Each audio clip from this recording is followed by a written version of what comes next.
স্বাগত বন্ধুরা, মিনুর গপ্পসপ্পর আসরে আজ পড়ছি সুনীল গঙ্গোপাধ্যায়ের রচিত গল্প মাছ। রান্নাঘর থেকে বেরিয়ে সুরমা বারান্দায় এলেন কাক তাড়াতে। দুটো কাক অনেকক্ষণ থেকে বিশ্রী সুরে ডেকেই চলেছে। সুরমা এর আগে 2-3 বার এসে তাড়িয়ে দিয়ে গেছেন, তবু ওরা ফিরে আসে। ওদের কি আর কোনো জায়গা নেই? এই বারান্দায় এসেই ডাকতে হবে? ওরা কি চায়? তারের জাল দিয়ে বারান্দাটা ঢেকে দিলে হয়, কিন্তু বাড়িওয়ালা দেবে না, নিজেদের খরচ করতে হবে। প্রস্তাবটা শুনে প্রতুল হেসে উড়িয়ে দিয়েছিলেন। সুরমার কাকের ডাক সহ্য হয় না, তা বলে কি জালের বাইরে বসে কাক ডাকতে পারে না? রান্নাঘরের জানলাটা সবসময় মনে করে বন্ধ করে দিতে হয়। একটা হুলো বেড়াল ঢুকে পড়ে যখন তখন। হুলো বেড়ালটা মহাচোর, একটু অন্যমনস্ক হলেই মাছ নিয়ে পালাবে। সুরমা রান্নাঘরে থাকলেও সেটা এক সময়ে জানালা দিয়ে বাঘের মতন মুখটা বাড়িয়ে দেয়, চোখ দুটো জল জল করে। মুখে হুসহুস করলেও সে ভয় পায় না, যেন সে বলতে চায়, আমায় কিছু দেবে না কেন, দাও দাও। ওটাকে তাড়াবার জন্য সুরমা রান্নাঘরে একটা লাঠি রেখেছেন। সকাল 10টার পর বাড়ি খালি হয়ে যায়। স্বামী অফিসে, 2 ছেলে মেয়ে স্কুলে। ফ্ল্যাটের দরজাটা বন্ধ রাখেন সুরমা। এ পাড়ায় খুব ভিখিরি আর ফেরিওয়ালাদের উপদ্রব। বছরখানেক আগে চাঁদা চাইবার নাম করে এক দুপুরবেলা 3টে ছেলে মেয়ে সেনেদের বাড়ির দোতলায় এসে ডাকাতি করে গিয়েছিল। সেই জন্য সুরমা কক্ষনো দরজা খোলেন না। তবু প্রায় সারা দুপুরই সুরমার ওই হুলো বেড়াল আর কাকের ভয়ে কাটে। ওরা যে কখন ঢুকে পড়ে, কি খাবে, তার কোনো ঠিক নেই। সুরমা খুব কাছে গিয়ে কাক দুটোকে তাড়ালে ওরা উড়ে গিয়ে পাশের বাড়ির ছাদের কার্নিশে বসে। একটু পরেই আবার ফিরে আসে।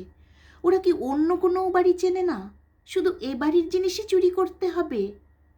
প্রতুলের ধারণা, কাকদের মধ্যে নাকি আলাদা আলাদা বাড়ি ভাগ করা আছে। এক কাক অন্য কাকের বাড়িতে ভাগ বসাতে যায় না। হুলো বেড়ালটা অবশ্য সারা পাড়া ঘুরে বেড়ায়, মনে হয় তার খিদের শেষ নেই। ফ্ল্যাটের দরজায় খটখট করে শব্দ হতেই সুরমা ভয় পেয়ে একটু কেঁপে উঠলেন। এত জোর শব্দ কোনো ভিখিরি বা ফেরিওয়ালার তো নয়। সুরমার ধারণা, পৃথিবীর সব গুন্ডা বদমাশটা জেনে গেছে যে দুপুরবেলা তিনি একা থাকেন। কিছুদিন আগেও একটা সর্বক্ষণের কাজের মেয়ে ছিল। একদিন জানা গেল সে চিনি, আটা, তেল চুরি করে। সুরমা শুধু শুধু তাকে সন্দেহ করেননি, একদিন ধরেও ফেললেন হাতে নাতে। সেই মুহূর্তে তাড়িয়ে দিলেন তাকে। মেয়েটা কান্নাকাটি করে সুরমার পায়ে ধরে ক্ষমা চাইতে গিয়েছিল, তিনি গ্রাহ্য করেননি। একটা চোরকে কখনো বাড়িতে রাখা যায়? দুনিয়াটাই যেন চোর ডাকাতে ভরে গেছে। দরজার কাছে এসে সুরমা একটু কাপা গলায় জিজ্ঞেস করলেন, কে? উধার থেকে একজন ভাঙা ভাঙা গলায় বললেন, মাসিমা, আমি ঝুনু, একবার দরজা খুলুন। ঝুনু নামটি সুরমার মনে কোনো দাগ কাটল না। কে ঝুনু? মাসিমা বলে ডাকল। গলার আওয়াজটা একটু যেন চেনা চেনা মনে হচ্ছে। তিনি আবার জিজ্ঞেস করলেন, কি চাই? মাসিমা, দরজাটা একবারটি খুলুন না। কি দরকার? ওইখানে থেকেই বলো। একটা জিনিস এনেছি আপনার জন্য। কি জিনিস? কে পাঠিয়েছে? নন্তুদা পাঠিয়েছে। সুরমার সারা শরীর ঝিমঝিম করে উঠল। নন্তু? এবারেতে কেউ ও নাম উচ্চারণ করে না। গত 1 বছরের মধ্যে নন্তু এদিকে ভুলেও পা বাড়ায়নি। সে কেন জিনিস পাঠাবে? নন্তুর নাম করে যারা আসে তাদের তো দরজা খোলার কোনো প্রশ্নই নেই। ওরা কতজন এসেছে কে জানে। নিজেকে কিছুটা সামলে নিয়ে সুরমা বললেন, আমার কোনো জিনিসের দরকার নেই, ফেরত নিয়ে যাও। ওপাশ থেকে ভাঙা কণ্ঠস্বরে উত্তর এলো, নন্তুদা দিয়ে যেতে বলেছে, আমি এখানেই রেখে দিয়ে যাচ্ছি। নন্তুদা আজ একবার আসতে পারে। ধপাস করে কি যেন একটা পড়ল মেঝেতে। তারপর সিঁড়ি দিয়ে একজনের নেমে যাওয়ার শব্দ শুনতে পেলেন সুরমা। কি রেখে গেল? বোমা, বন্দুক, গয়নার পুটলি? এখন কি হবে? সুরমা দরজার কাছে পাথরের মূর্তির মতন দাঁড়িয়ে রইলেন কিছুক্ষণ। নন্তু কি এইভাবে গায়ের ঝাল মেটাতে চায়? দরজার বাইরে যে জিনিসটা পড়ে রইল, পাশের ফ্ল্যাটের কেউ না কেউ একটু বাদেই সেটা দেখতে পাবে। জিনিসটা বাইরে পড়ে থাকবে না ভেতরে নিয়ে আসা উচিত? দরজার ছিটকিনি খুলে সামান্য একটু ফাঁক করলেন সুরমা। গলা ভাঙ্গা ছেলেটা চলে যাওয়ার নাম করে ঘাপটি মেরে লুকিয়ে নেই তো? কি জিনিস ফেলে গেল তাও তো দেখা যাচ্ছে না। এবার দরজাটা ভালো করে খুলে সুরমা দেখলেন মাটিতে পড়ে আছে একটা বেশ বড় আকারের বোয়াল মাছ। অন্তত 2.5 কেজি ওজন হবেই। মাছটার কান কোয়ে সুতলি বাঁধা, ছেলেটা হাতে ঝুলিয়ে নিয়ে এসেছিল। ভয়াবহ কোনো জিনিস নয়, হঠাৎ নন্তু একটা মাছ পাঠিয়েছে। মাছটা সোনালি রঙের, চকচক করছে গা, একেবারেই টাটকা। এত বড় মাছ এই বাড়িতে কোনো দিন কেনা হয় না। ওই মাছ ভেতরে আনার কোনো প্রশ্নই ওঠে না, কিন্তু দরজার বাইরে পড়ে থাকবে? এক্ষুনি ফেলে দেয়া দরকার। অত বড় মাছটা কোথায় ফেলবেন সুরমা? ছেলেটা বলে গেল নন্তু আজ আসবে। এত সাহস সে কোথায় পেল? নাকি সে আসছে উল্টে ভয় দেখাতে? মাছটা তাড়াতাড়ি ভেতরে এনে দরজা বন্ধ করে দিলেন সুরমা। এত ভালো টাটকা একটা মাছ কি ফেলে দেওয়া যায়? অন্য কোনো মাছ না পাঠিয়ে নন্তু বোয়াল মাছ পাঠিয়েছে। এত বড় বোয়াল মাছ বাজারে সচরাচর দেখাই যায় না। বোয়াল মাছের চচ্চড়ি প্রতুল খুব ভালোবাসেন। পেটি গাদা করে কেটে ঝোল নয়, সমস্ত মাছটা সেদ্ধ করে ভেঙে ফেলে তারপর ঘি গরম মশলা দিয়ে শুকনো করে রান্না। প্রতুল প্রায়ই বলতেন সেই দেশে থাকতে মায়ের হাতে রান্না যে বোয়াল মাছের চচ্চড়ি খেয়েছি সেরকম আর পেলাম না কখনো। তারপর সুরমা প্রতুলের মায়ের কাছ থেকে এই রান্না শিখেছেন। প্রতুল তারিফ করেছেন। বোয়াল মাছের চচ্চড়ি নন্তুরও খুব প্রিয় ছিল, কিন্তু টানাটানির সংসারে আস্ত একটা মাছ কেনা হয় আর কদিন? বছরে বড় জোর একবার কি দুবার। নন্তু খবর পাঠিয়েছে সে আজ আসবে, তার আগে পাঠিয়ে দিয়েছে এই মাছ। সে সুরমার হাতের রান্না চচ্চড়ি খেতে চায়। কোনো হোটেল রেস্টুরেন্টে তো বোয়াল মাছের চচ্চড়ি পাওয়া যাবে না। কেন আসবে নন্তু?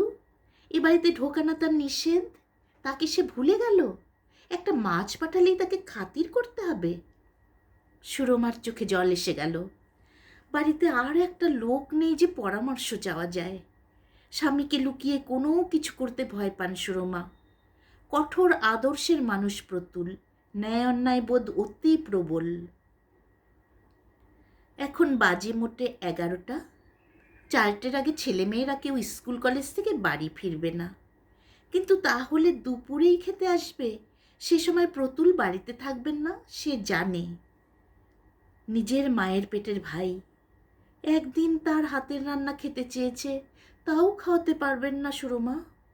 যতই অন্যায় করুক তবু মায়ের পেটের ভাই তো। একটু ছাই মেখে করতে হয় এই মাছ, কিন্তু আজকাল তো রান্নাঘরে ছাই থাকে না, গ্যাসের স্টোভ। সুরমা বড় আঁশবটিটা বার করলেন। বাড়িতে গরম মশলা নেই, ঘি আছে। এমন টাটকা মাছের এমনিতেই ভালো স্বাদ হবে। জেল থেকে যেদিন ছাড়া পায় নন্তু, সেদিন নিজে তাকে আনতে গিয়েছিলেন প্রতুল। ট্যাক্সি করে এনেছেন। সুরমা রান্না সেরে রেখেছিলেন আগেই। জেলে ভালো করে খেতে পায়নি বলে বাড়িতে ফেরার একটু পরেই তাকে খেতে বসিয়ে দেয়া হলো। প্রতুল তার সঙ্গে খেতে বসলেন না, পায়চারি করতে লাগলেন বারান্দায়। নন্তুর খাওয়া শেষ হয়ে গেলে প্রতুল তার সামনে একটা 100 টাকার নোট ছুঁড়ে ফেলে দিয়ে বলেছিলেন, আমার বাড়িতে এই তোমার শেষ খাওয়া নন্তু। সুটকেস গুছিয়ে নাও, এ বাড়িতে তোমার আর জায়গা হবে না, তুমি যেখানে ইচ্ছে যাও। মাথা নিচু করে নন্তু মিনমিন করে বলেছিল, আমাকে শেষবারের মতন ক্ষমা করুন জামাইবাবু, একটা লাস্ট চান্স দিন। প্রতুল বলেছিলেন, তোমাকে অনেকবার ক্ষমা করেছি, আর কোনো চান্স দেওয়ার প্রশ্নই ওঠে না। তোমার জন্য আমার মান সম্মান সব খোয়াবো? তোমার সঙ্গে আমাদের আর কোনো সম্পর্ক নেই। সুরমা প্রতিবাদ করতে পারেননি। প্রতুলের যুক্তি তিনি আগেই মেনে নিয়েছিলেন। নিজের ভাইয়ের জন্য কি তিনি নিজের ভবিষ্যৎ নষ্ট করবেন? এত বড় মাছটা কোটার পর একটা ডেকচি ভরে গেল। এত মাছ কে খাবে? ভাগ্যিস ইনস্টলমেন্টে একটা রেফ্রিজারেটর কেনা হয়েছে গত মাসে, তাই কিছুটা রেখে দেওয়া যাবে। নন্তু কখন এসে পড়বে কে জানে। সুরমা মাছটা যখন রান্না করছেন তখন নন্তু এলে খেতে দেবেন ঠিকই, তবু তাকে বলতে হবে, তোর জামাইবাবু এসে পড়ার আগেই তুই চলে যা, আর কখনো এরকম মাছ টাছ পাঠাবি না। চচ্চড়িতে মুড়ো দেওয়া যায় না। যে কোনো মাছের মুড়ো নন্তুর খুব পছন্দ। মুড়োটা দিয়েও আলাদা একটা ঝোল করতে হবে। নন্তু কি ভালো হয়ে গেছে? সে কি সৎ পথে রোজগার করে এই মাছটা কিনে পাঠিয়েছে? প্রতুল বলেছিলেন, অন্তত 3 বছর যদি সে সৎ পথে থাকতে পারে, তার প্রমাণ দেয়, তাহলে তাকে আবার এই বাড়িতে ঢোকার অনুমতি দেওয়া হবে। নন্তুকে দেখার জন্য সুরমার মনটা হঠাৎ আকুলি বিকুলি করে উঠল। সুরমার বিয়ের 5 বছর বাদে তার বাবা আর মা মারা গেলেন 6 মাসের মধ্যে। সুরমারা 3 বোন, একটা মোটে ছোট ভাই ওই নন্তু। 3 বোনেরই বিয়ে হয়ে গেছে। নন্তুকে প্রথমে পাটনায় নিয়ে গেলেন তার দিদি। সুরমার তুলনায় তার দিদির সংসার অনেক সচ্ছল। জামাইবাবু পাটনার নাম করা উকিল। সুরমার ছোট বোনও নন্তুকে নিজের কাছে রাখতে চেয়েছিল দুর্গাপুরে, কিন্তু দিদি জোর করলেন। পাটনাতেই নন্তু প্রথম কুসঙ্গে পড়ে, লেখাপড়া নষ্ট হয়ে গেল। 3 বছর পর দিদি নন্তুকে পাঠিয়ে দিলেন সুরমার কাছে।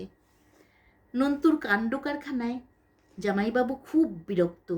তাছাড়া কলকাতায় না থাকলে ও ছেলে একেবারে উচ্ছন্নে যাবে। জানালায় ঝপাস করে একটা শব্দ হতেই সুরমা চমকে উঠে দেখতে পেলেন হরো বেড়ালটাকে। মাছের গন্ধে গন্ধে ঠিক এসেছে। সুরমা লাঠি তুলে মারতে গেলেন।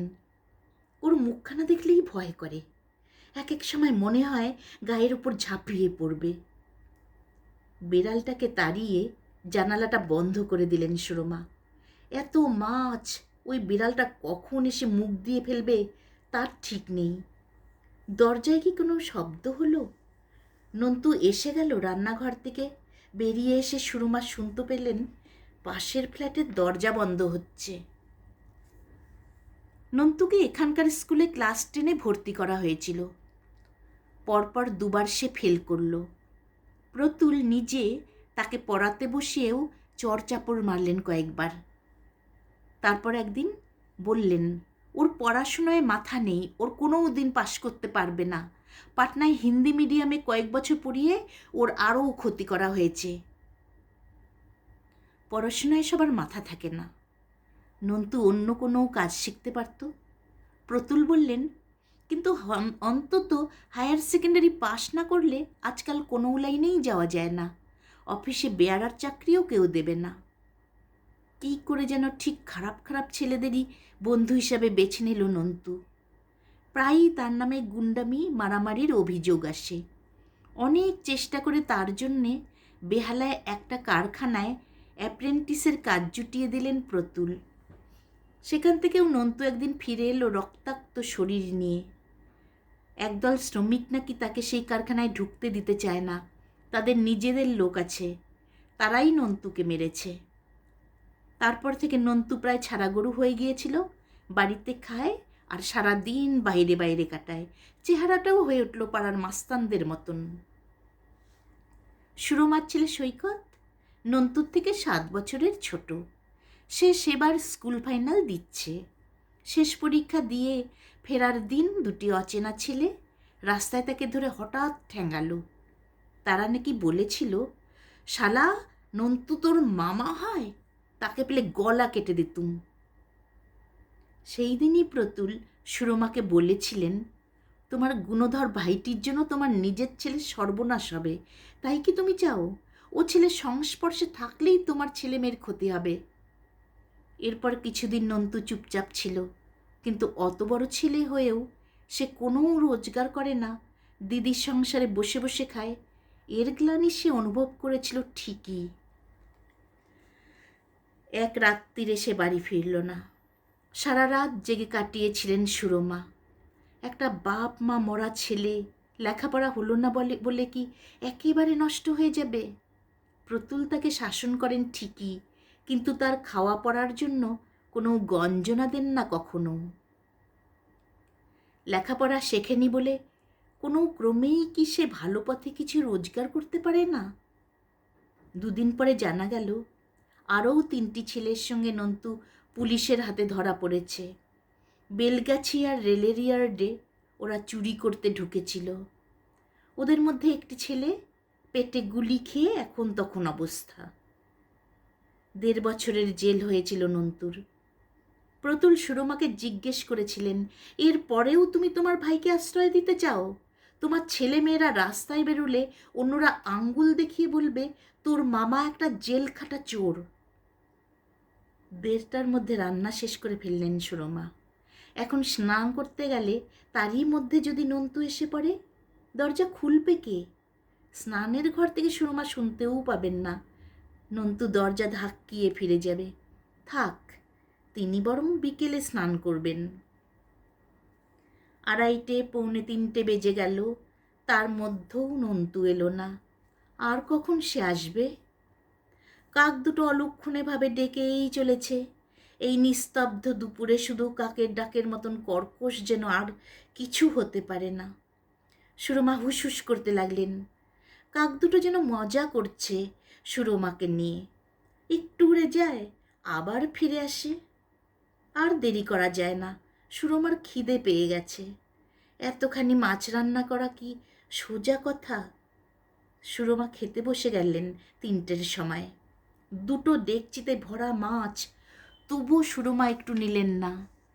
অন্য কেউ খাবার আগেই তিনি খাবেন, তা কি কখনো হয়? নন্তু এলো না কেন? বোয়াল মাছের চচ্চড়ি খাওয়ার শখ হয়েছিল তার। কোনো জায়গায় এত বড় একটা টাটকা মাছ দেখে কিনে ফেলেছে ঝোঁকের মাথায়।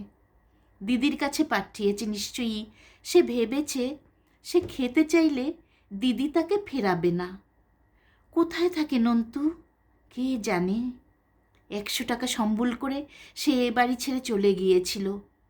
পাটনায় দিদির কাছে যায়নি, দুর্গাপুরের রূপার কাছেও যায়নি। এতদিনের মধ্যে আর কোনো খবর পাওয়া যায়নি তার। সে কি রাত্রিরে আসতে সাহস করবে প্রতুলের সামনে? 4টের পর স্কুল থেকে ফিরল 2 মেয়ে। ওরা পাশের একটা ক্লাবে খেলতে যায় বিকেলে। স্কুল থেকে ফিরেই ক্লাবে যাওয়ার জন্য ব্যস্ত হয়ে পড়ে।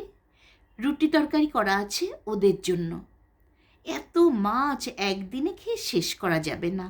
সুরমা জিজ্ঞেস করলেন, রুটি দিয়ে একটু মাছের চচ্চড়ি খাবি? খুব ভালো মাছ।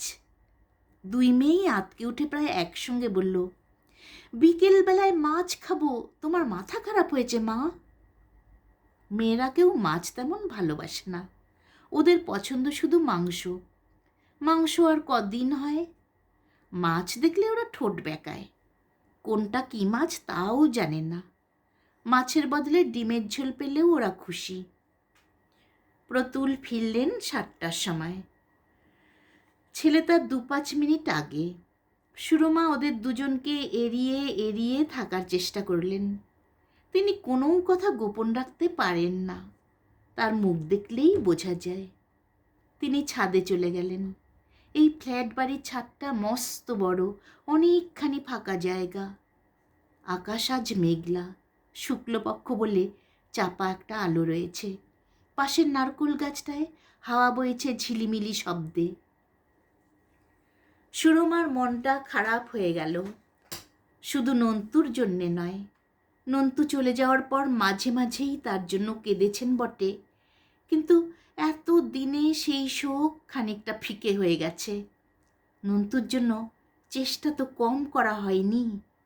পৃথিবীতে এত চোর গুন্ডা, তাদের পরিবার থেকেও একজন সেই দলে যোগ দিয়েছে। তার জন্য তো এ বাড়ির অন্য ছেলে মেয়েদেরও নষ্ট হতে দেয়া যায় না। নন্তু আজ হঠাৎ মাছটা পাঠিয়ে বিপদে ফেলতে গেল কেন? এমনিতে মাছটা ফেলে দিলেও হতো। এখন এত কষ্ট করে রান্না করা হলো শুধু নন্তু খেতে চেয়েছিল বলেই। এখন কি ফেলে দেয়া যায়?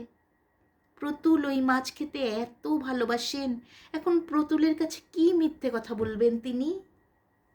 মাঝে মাঝে এই ফ্ল্যাট বাড়িতে তরকারিওয়ালা মাছওয়ালা আসে, বেশ বেলা করেই আসে। তখন ওদের কাছ থেকে সুরমা কোনো দিন মাছ কেনেন না, কিন্তু যদি বলা যায় একটা মাছওয়ালা এসে এই মাছটা খুব সস্তায় দিতে চাইল, এত ভালো মাছ তাই কিনে ফেললাম, এটা খুব অবিশ্বাস্য হবে না? বেশি বেলা হয়ে গেলে মাছওয়ালারা অনেক সময় খুব সস্তায় মাছ দিয়ে যায়। এই কথাটা শুনে প্রতুল কি বলবেন তাও সুরমা আন্দাজ করতে পারেন। প্রতুল হেসে বলবেন, তুমি সস্তায় মাছ কিনেছ? নিশ্চয়ই পচা মাছ, তোমাকে ঠকিয়েছে। মাছটা পচা কিনা তা তো খেয়েই বুঝবেন প্রতুল। ছাদের এই প্রান্ত থেকে ও প্রান্তে ঘুরতে ঘুরতে সুরমা সেই বাক্যটা ঘুরিয়ে ফিরিয়ে বলতে লাগলেন বারবার। কোনোভাবে বললে পুরোপুরি সত্যি মনে হবে। মাছওয়ালার নাম বিরজু, তার নামটাও জুড়ে দিতে হবে। রাত্রে সবাই খেতে বসে একসঙ্গে। সুরমা আগে অন্যদের পরিবেশন করে, তারপর বসে পড়েন নিজেও। আজ প্রত্যেকের জন্য আলাদা বাটিতে করে মাছ সাজিয়ে দিলেন। সৈকতী প্রথম অবাক হয়ে বলল, এ কি মা, এত মাছ কে বাজার করলো? একটুখানি মুখে দিয়ে সে আবার বলল, দারুণ রান্না হয়েছে তো। প্রতুলও বিস্মিতভাবে চেয়ে বললেন, এত মাছ কোথায় পেলে? নন্তু পাঠিয়েছে। কথাটা বলেই সুরমার ইচ্ছে করলো নিজের গালে ঠাস ঠাস করে চড় মারতে।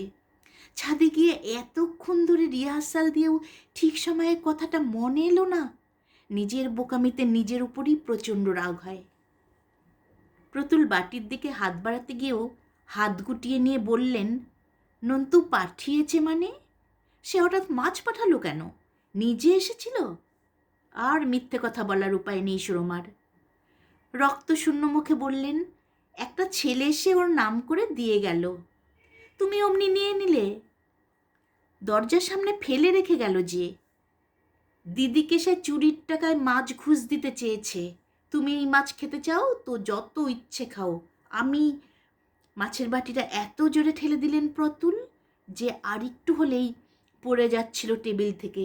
সুরমার হাতে লেগেই সেটা আটকে গেল।